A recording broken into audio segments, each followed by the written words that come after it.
Muito bem-vindos, eu sou Luiz Felipe, professor de Radiologia. Estarei aqui com vocês para mais uma aula nesse preparatório aqui, onde eu busco trazer questões de provas e abordar temas pertinentes ao concurso que estão bem próximos de serem realizados agora. Então, sem mais delongas, eu já vou colocar aqui a nossa aula para rolar, para que a gente possa fazer esse conteúdo aqui acontecer. Deixa eu colocar aqui. Isso.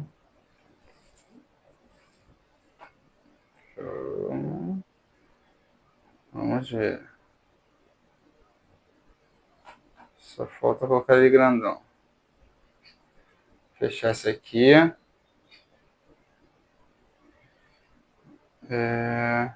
Desculpa, vamos lá de novo. Olha vocês.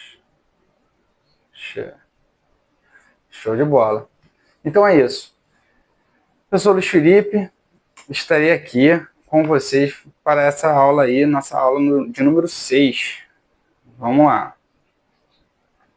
Então, temos na primeira questão assim: sendo a espessura da região a ser radiografada de 25 centímetros e realizada com 80 kV, a constante K do aparelho equivale a... Muito interessante essa questão, porque ela complementa os estudos dos vídeos anteriores, das provas anteriores, que a gente falou de cálculo de MAS. Agora vamos abordar o cálculo do KV. Então, o que acontece? Vamos lá. Para calcular o KV, nós sabemos que a regra ela é bem clara quanto ao KV. Eu tenho que KV, vamos botar aqui, KV é igual,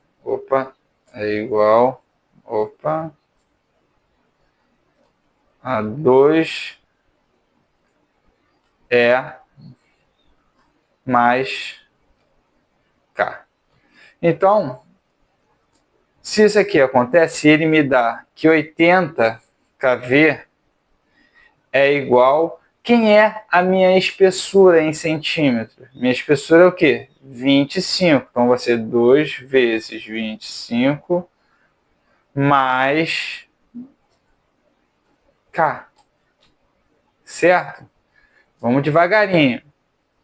80 é igual... é igual... 2 vezes 25, quanto 50 que dá? 50, não é isso? Mais K. Beleza? Aí agora é só colocar o que é número para um lado, o que é letra para o outro. Então eu tenho 80. Se aqui está positivo, vou passar para lá negativo. Menos 50 é igual... é igual a K. Logo, eu posso colocar aqui 30 é igual a K. Vê se temos essa resposta aí, 30. Temos aqui a letra B.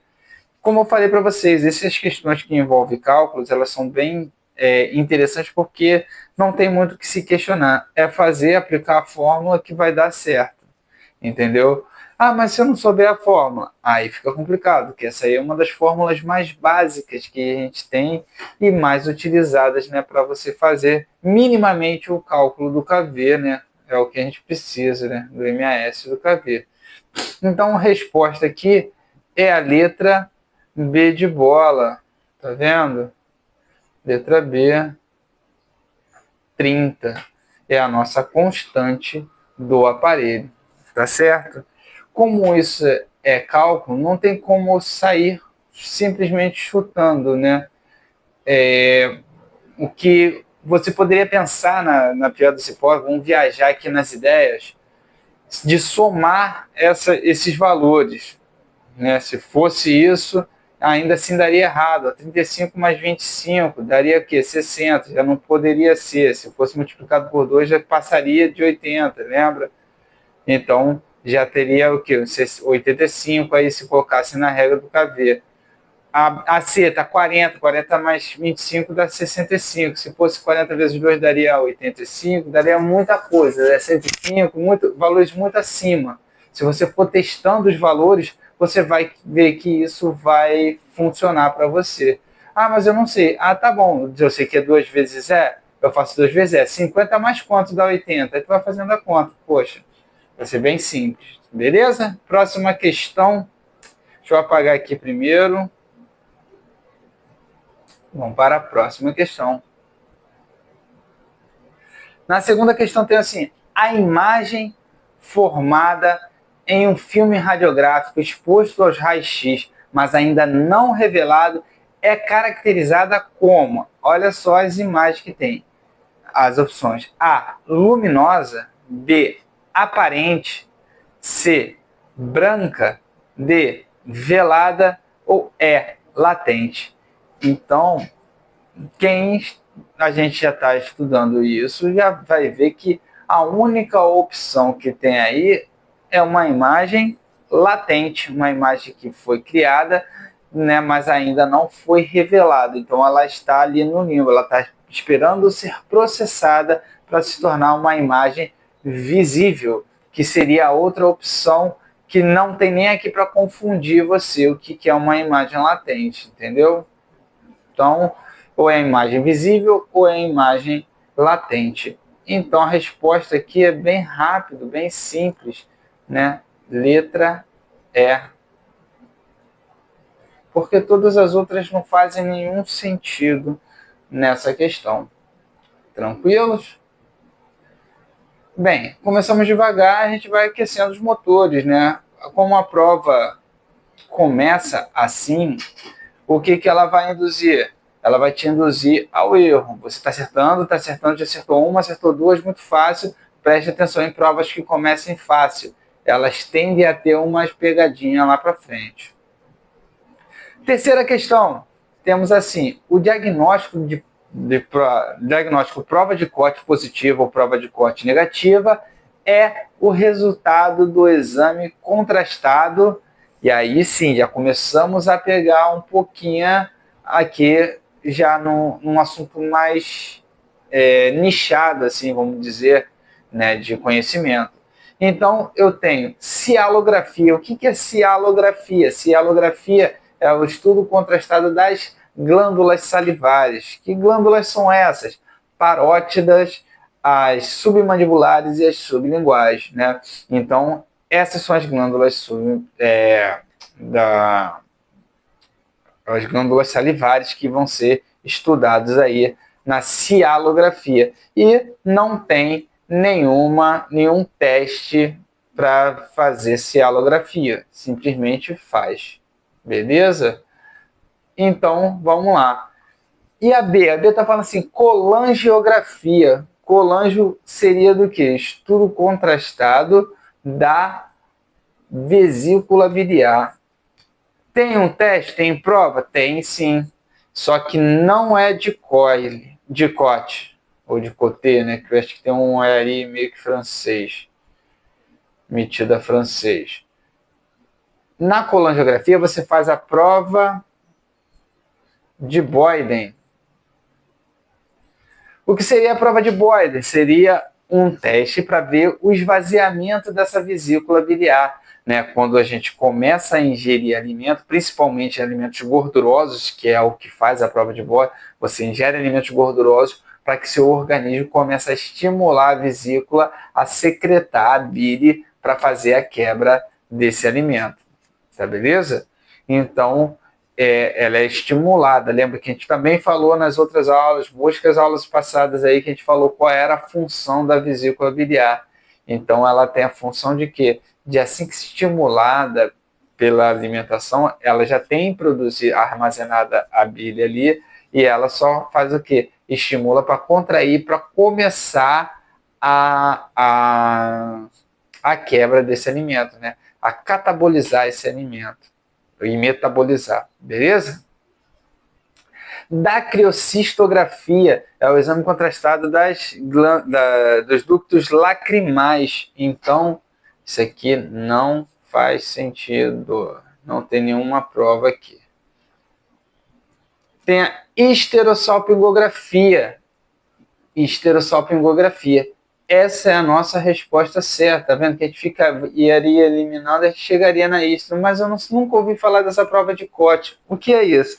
A prova de Koch positiva nada mais consiste de saber se as trompas uterinas, né, as tubas uterinas, elas estão desobstruídas ou obstruídas. Se ela estiver livre de obstrução, significa Koch positivo, não tem nada atrapalhando, né? Não tem nenhuma obstrução. Se ela tiver obstrução, ela é chamada de Koch ou Koch negativo, tá bom?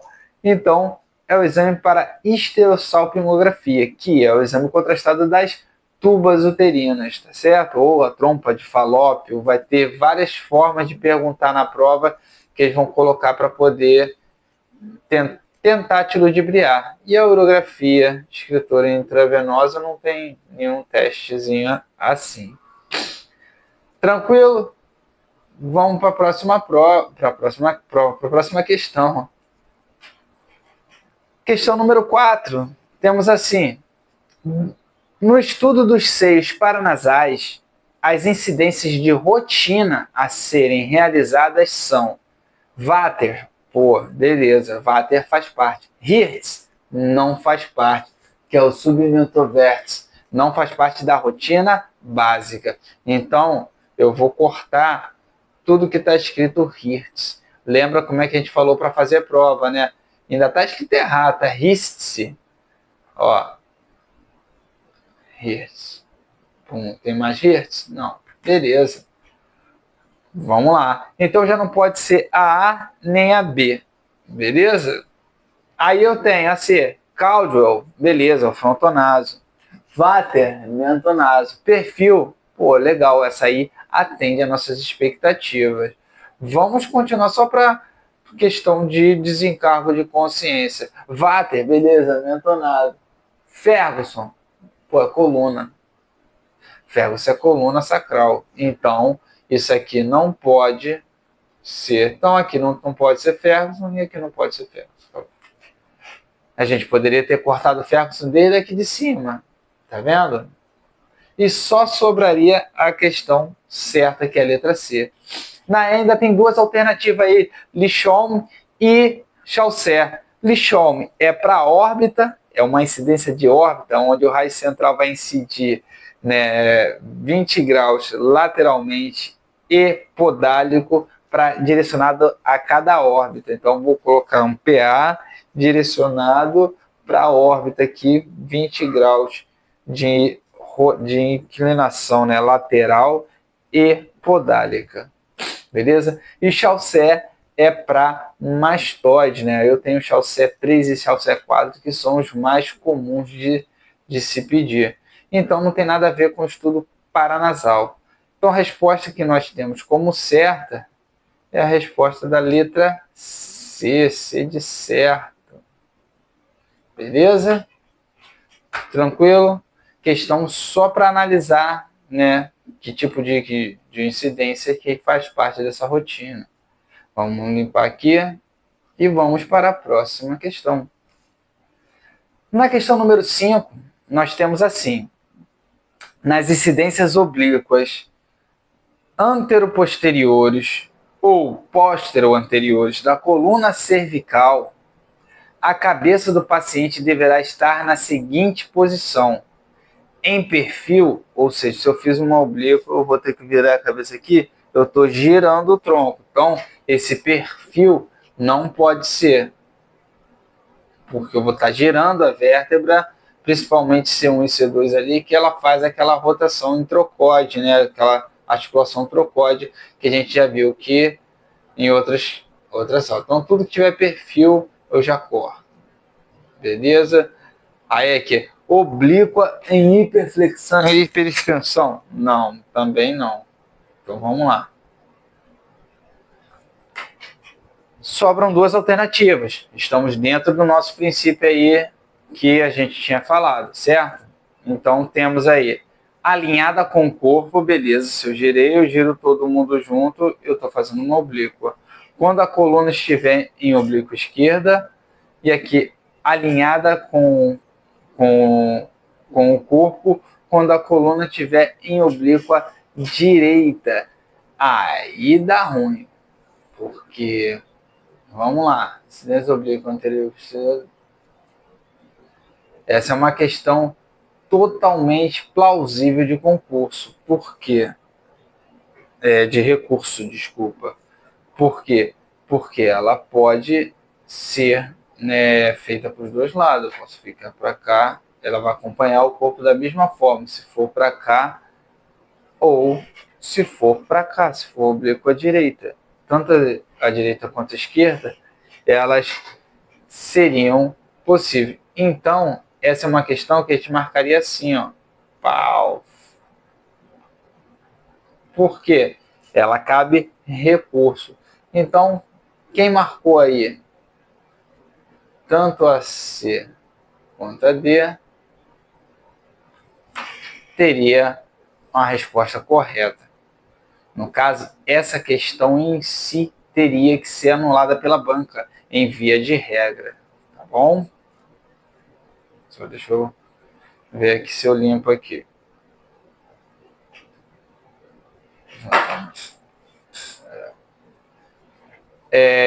O que acaba acontecendo é justamente isso, treinar vocês a fazer prova, mesmo que ela tenha recurso, porque isso vai acontecer, vai ficar em dúvida, não perca tempo, pô, mas tem duas aqui, eu não sei se não perde tempo não, tem que ser anulada, já tem que analisar que ela pode ser anulada.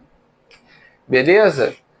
E aí temos a sexta questão, assim, ó, o efeito de borda induzido pela fisiologia do olho humano, do observador, é aí, Joule positivo e Joule negativo. Joule não, Joule é medida de energia, né?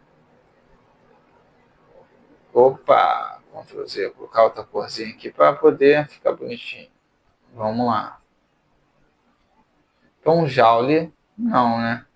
Kepler positivo e Kepler negativo. Não, lei de Kepler a gente já viu para que serve, que é a lei do inverso do quadrado da distância, tem nada a ver. E aí eu tenho match positivo e match negativo, beleza. Você já pode segurar essa aí com uma resposta, mas vamos lá. A D está falando véu de base positivo e véu de base negativo. Véu de base é onde acontece? Acontece no filme, não tem nada a ver, né, no que isso vai mudar, né? Está falando da fisiologia humana. Outra é recursos químicos, né? Alterações químicas na película que vai alterar a imagem, entendeu? Sinal da silhueta positivo, sinal da silhueta negativo. Não, né? Então, eu tenho, sim, a minha resposta como sendo a letra C. Novamente, a letra C. Ó. Match positivo e match negativo. Onde é que eu encontro isso? Você encontra falando isso muito bem no Biasoli, né? Falando dos princípios físicos e também no Buchon, que é um ótimo livro também, eu recomendo muito para quem quiser aprender sobre formação de raio-x, princípio básico de imagem, é bem legal. Vamos lá. Sétima questão. Essa aí também falamos, acho que na segunda aula, primeira aula. As artérias que compõem o polígono de Willis são... Pô, legal. Primeiro, né, eu vou desenhar aqui de novo, que essa vamos dizer assim, essa matéria, eu acabei não tendo tanto êxito aqui. Opa. Deu um atraso na voz, mas a aula em si no YouTube está bem completa. Então vamos lá. Aqui. Aqui. Deixa eu fazendo isso aqui. Aqui. Aqui. Aqui.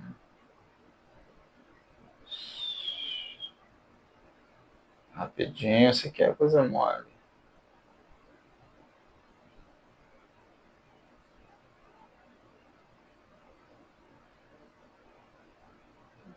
Aí aqui eu tenho um sinalzinho de menos e eu continuo para cá. Para cá.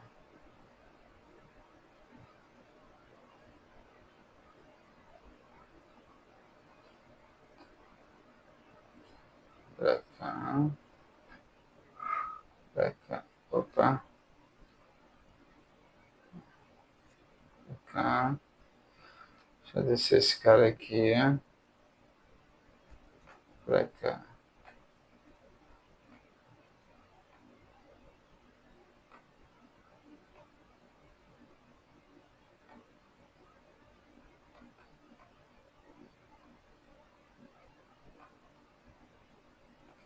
Beleza? É mais ou menos isso. Vamos lá. Quando eu falo do polígono de Willis, eu tenho essas artérias aqui, tá certo? Vindo aqui de baixo, né, para cima. O polígono, ele é somente, vou botar aqui de outra cor, ele é somente, vou botar um azul aqui, essa parte de dentro aqui, né, os que fazem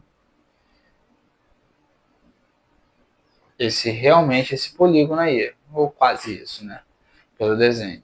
Então ele fala assim, ó, as artérias, vamos colocar aqui as opções que ele dá, as artérias carótidas internas, vamos lá, as carótidas internas são aqui, estão aqui, ó, todo mundo vem dela, tá certo? Lembra do outro desenho que eu fiz também, todo mundo vem da carótida interna, que vai estar aqui, e da carótida interna, que vai estar aqui. Lembrando que a carótida interna irriga 60% do cérebro, e os outros 40% é feita pela basilar, né? Pelas vertebrais, na verdade. Então, as carótidas internas fazem sentido. Então, tudo que for aqui ó, errado, externa, já não faz, já não leio mais. Isso aqui já é uma, questão, uma alternativa a menos para a gente se preocupar. As artérias cerebrais anteriores, olha, as anteriores está aqui, não está? As cerebrais médias, olha só as médias, está indo para fora. Então, eu vou ter que ver isso aqui, porque essa média aqui, ela não faz parte do polígono em si, porque ela está indo externamente, correto? Então, vamos lá. Então, a A, eu já vou cortar aqui, mas a gente vai continuar lendo ela. Artérias cerebrais posteriores, beleza, elas estão aqui. E artéria comunicante anterior e artéria comunicante posterior. Comunicante anterior aqui e as posteriores aqui, ó. Pá, e pá. Pô, beleza. Vamos ver então. A A não pode ser porque está falando das cerebrais médias. Na B fala assim, ó, artérias carótidas internas, artérias cerebrais anteriores e artéria basilar. Basilar não pode, porque a basilar tá aqui, ó, nessa partezinha desse círculo aí. Então ela não chega a fazer parte do polígono, porque ela vira as posteriores, né? Ela dicotomiza. Falei até bonito agora. Então não pode ser basilar. Então, onde tiver basilar, que nem aqui na C, eu tenho basilar. Então já corto. Eu paro de ler e eu não preciso nem fazer muito esforço, porque a E vai estar certa. Se não tiver, recurso. Artérias carótidas internas, beleza. Artérias cerebrais anteriores, beleza. Artérias cerebrais posteriores, artéria comunicante anterior e artéria comunicante posterior. Então, minha resposta certa é letra E. Muito, muito legal essa questão. Eu gosto muito dessa parte da anatomia. Então, beleza? Então, ficou fácil aí essa prova, essa questão. E vamos para a próxima. Questão número 8 fala assim: os contrastes à base de sulfato de bário e à base de iodo, utilizados respectivamente no sistema digestório e nas tomografias computadorizadas, possuem densidade de tecido mole? Não, ela não tem de ficar cinza, né? São estruturas que têm uma densidade muito grande. Então, líptica, que seria de gordura? Não, gordura é negativo. Gás, negativo. Óssea ou metal? Essa é a dúvida. É osso ou metal? A tendência é que o bário e o iodo eles tenham uma densidade maior do que o osso. entendeu? Então, porque ele é mais considerado um metal que está presente ali na sua composição. Então, não é óssea, e sim uma densidade próxima ao metal, beleza? Bem forte mesmo, que contrasta mesmo para realçar essas estruturas.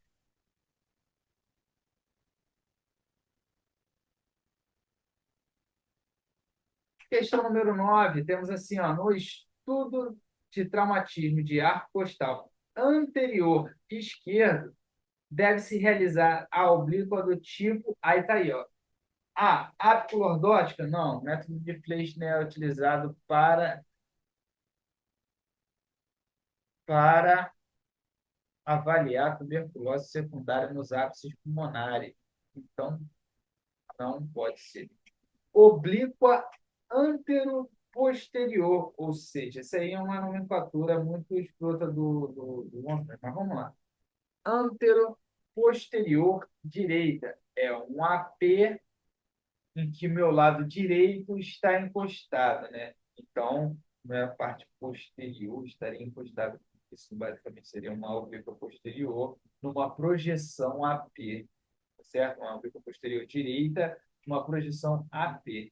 Lembra que antero-posterior é projeção, direita é a localização. E se eu estou fazendo uma oblíqua e a AP, meu lado que está encostado no aqui é o meu posterior. Então, meu posterior direito está lá, sendo que eu quero ver o lado esquerdo, tá certo?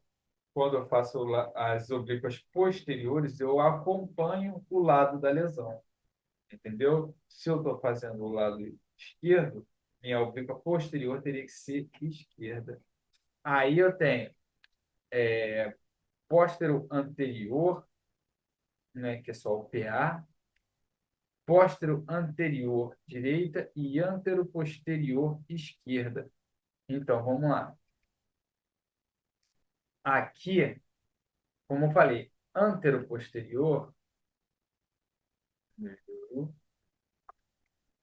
aí fala assim, o arco está anterior. Eu não posso fazer um antero posterior porque eu estou afastando. Aqui, no caso, quando são as costelas posteriores, elas estão mais planificadas. Então, por isso que eu aproximo as posteriores, as lesões posteriores, né, do filme. Quando o meu trauma é anterior, deixa eu indicar aqui logo a C, porque só tem um PA e o PA não é. Quando o meu. Então, a gente já tem até a resposta, já, né? Na verdade, que é a letra D. Quando eu faço uma oblíqua, aqui, o póstero anterior direito, esquerda, quer dizer o quê? Calma aí, deixa eu ver aqui rapidinho. É esse, vai estar. Só se condiz com a realidade aqui. Eu acho que vocês também estão vendo aí. E é isso.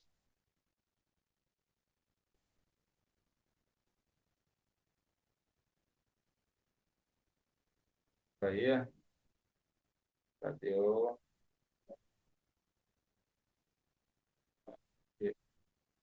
Tá.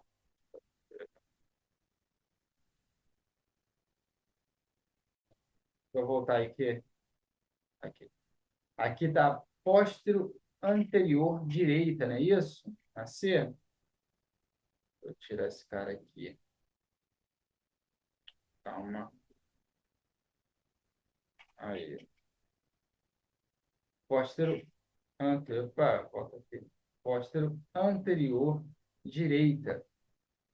Não é isso? Desculpa, a resposta aqui é letra C, porque a outra é póstero anterior esquerda, que era a dúvida que a gente teria. Deixa eu remarcar aqui, porque a clordótica a gente falou, que é para avaliação de tuberculose secundária, é um AP. Antero-posterior direita, a gente não viu que é para as costelas posteriores. Então, a póstero anterior direita é um PA em que meu lado direito estaria encostado. eu afasto o lado esquerdo, que é onde eu quero abrir a curvatura, né? A póstera anterior esquerda, eu aproximaria a estrutura e aí eu começaria aqui a fechar a curvatura anterior, daria mais dificuldade de visualizar. Então, resposta certa é a C. Desculpa, até na outra vez eu estava equivocado, tá? O computador tem uma manchinha aqui que é meio complicado. Então, é póstero anterior direita. Essa é a resposta certa, que você aproxima o lado oposto para poder o quê? Desassociar, abrir os arcos costais por causa da curvatura anterior do tórax, tá certo? Normalmente você consegue ter melhor definição assim. Então, quando é anterior, a lesão é anterior, você afasta o lado da lesão.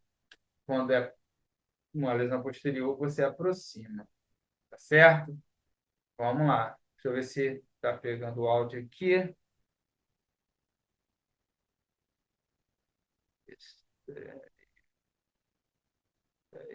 É isso aí. Beleza? Vamos para a última questão,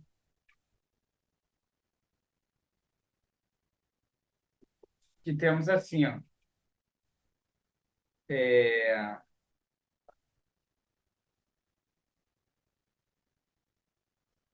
Opa, deixa eu apagar aqui todo mundo, senão fica feio.